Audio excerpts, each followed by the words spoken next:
Hello दोस्तों, मेरा नाम है हॉरर बाबा। मैं आपको एक छोटी सी कहानी सुनाता हूँ। यह कहानी एक सच्ची घटना है। कहानी सुनने से पहले आप लोगों से एक बात करना चाहता हूँ। आप लोग कहानी तो सुन लेते हो, लेकिन चैनल को सब्सक्राइब नहीं करते।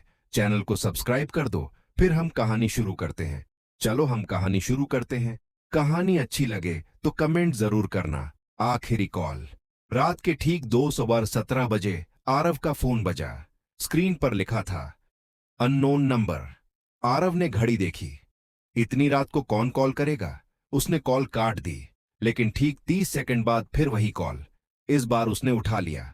उधर से कोई आवाज नहीं, बस सांसों की आवाज। हेलो, आरव ने कहा। तभी धीमी फटी हुई आवाज आई। तुमने दरवाजा बंद करना भूल गए। आरव के कमरे का दरवाजा उसके सामने बंद था। उसका गला सूख गया। क, कौन बोल रहा है। फोन पर हल्की हंसी गूंजी। मैं, जो अभी तुम्हारे पीछे खड़ा हूं। आरव ने झटके से पीछे देखा। कमरा खाली था। उसने राहत की सांस ली। किसी की बेवकूफी भरी प्रैंक है, वह खुद से बोला। फोन अब भी कान से लगा था। तभी आवाज फिर आई। पीछे नहीं, अलमारी के शीशे में देखो। आरव ने हिम्मत करके शीशे की तरफ देखा। शीशे में उसका ही अक्स था, लेकिन उस अक्स के पीछे एक और चेहरा मुस्कुरा रहा था। चेहरा उसका नहीं था। आंखें काली, मुंह जरूरत से ज्यादा चौड़ा। फोन हाथ से गिर गया। लाइट अपने आप बुझ गई। अंधेरे में वही आवाज आखिरी बार फुसफुसाई। अब कॉल काटने का कोई फायदा नहीं। सुबह आरव का फोन बिस्तर पर मिला। स्क्रीन पर आखिरी कॉल लॉग था। Outgoing call 2:17 AM, contact name मैं और आरव। उस कमरे में कभी नहीं मिला। सुबह 6 बजे पुलिस आरव के फ्लैट पहुंची। दरवाजा अंदर से बंद था, तोड़कर खोला गया। कमरे में सब कुछ बिल्कुल सामान्य था। बिस्तर सलीके से लगा, फोन चार्जिंग पर, घड़ी 2:17 पर रुकी हुई। लेकिन एक चीज गलत थी। शीशे वाली अलमारी के अंदर से खरोंचने की आवाज आ रही थी। एक पुलिस वाले ने धीरे से दरवाजा खोला।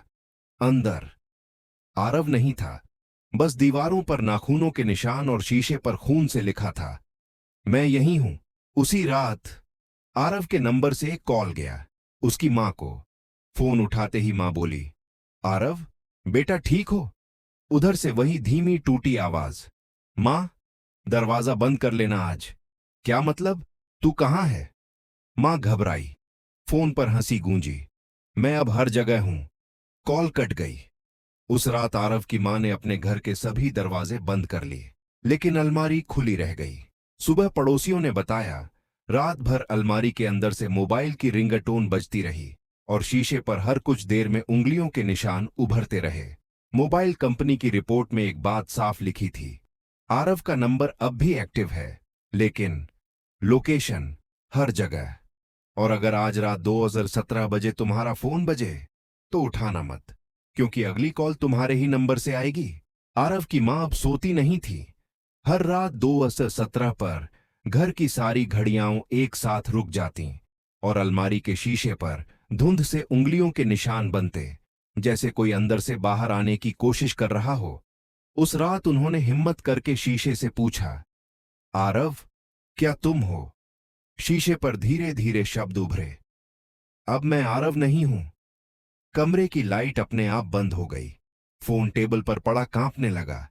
Incoming call, name, mirror. उन्होंने कांपते हाथों से कॉल उठा ली। उधर से आवाज आई, जो मुझे देख लेता है वो मुझे जगह दे देता है। किस जगह। मां रो पड़ी। अपने अंदर। अचानक शीशे में आरव का चेहरा उभरा, लेकिन आंखें नहीं थीं, बस काली खाली जगह। और उसी खालीपन के पीछे वही दूसरा चेहरा मुस्कुरा रहा था। अगली सुबह घर बिल्कुल खाली था। दरवाजे खुले, अलमारी खुली, शीशा टूटा नहीं था, बस शीशे में एक नया अक्स था, आरव की मां, लेकिन वो मुस्कुरा रही थी। पुलिस ने जब फोन उठाया तो उसी नंबर से कॉल आया। आवाज वहीं टूटी हुई, अब कॉल कभी मिस नहीं होती।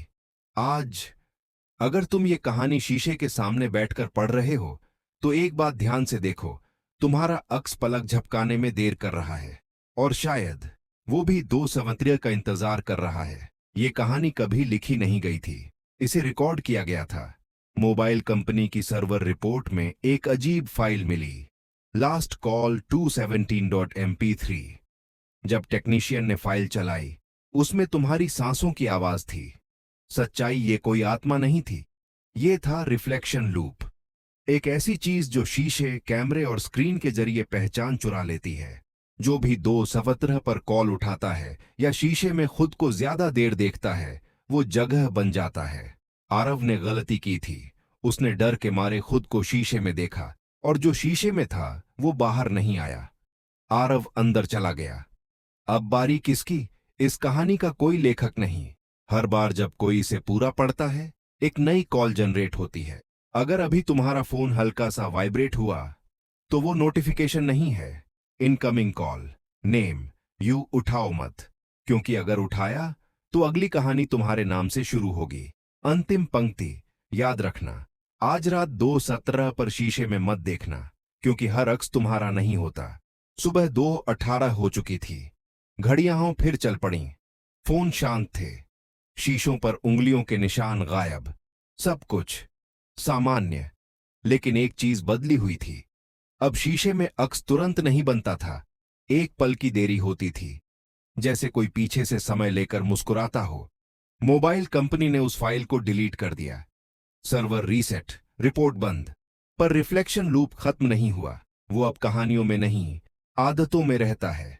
जब तुम अंधेरे में फोन उठाते हो, जब सोने से पहले शीशे में खुद को देखते हो, जब स्क्रीन पर अपनी आंखों में देर तक झांकते हो, वो बस जगह ढूंढता है। और याद रखना, वो कभी जबरदस्ती नहीं आता, वो इजाजत लेता है, एक कॉल उठाकर, एक नजर रोक कर।